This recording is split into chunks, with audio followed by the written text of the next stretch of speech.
18ویں آئینی ترمیم کے بعد خیبر پختونخوا میں محنت کشوں کے مسائل سے متعلق جانکاری حاصل کرنے کے لیے پشاور میں صوبائی لیبر کانفرنس کا انعقاد کیا گیا۔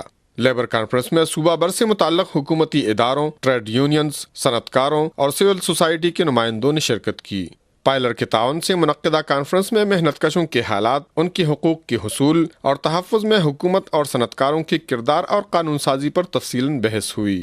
محنت کش طبقہ کی زندگی اور ذرائع معاش پر قومی اور مقامی عوامل کے مرتب کردہ اثرات کا جائزہ لیتے ہوئے سہارا ڈیولپمنٹ فاؤنڈیشن کے پروگرام منیجر محمد رفیق اور لیبر ایجوکیشن فاؤنڈیشن کے ڈائریکٹر خالد محمود نے کہا کہ ملک میں موجودہ بنیادی لیبر قوانین پر عمل درآمد نہ ہونے کی وجہ سے محنت کشوں کے ساتھ ظلم و ناانصافی ہو رہی ہے۔ انہوں نے کہا کہ محنت کش طبقہ معاشی ترقی میں ریڑھ کی ہڈی کی حیثیت رکھتا ہے، لیکن اس کے باوجود وہ حکومت کی جانب سے اپنی بنیادی حقوق کے حصول سے محروم ہے۔ انہوں نے کہا کہ ملک کی سطح پر بے روزگاری میں دن بدن اضافہ ہو رہا ہے۔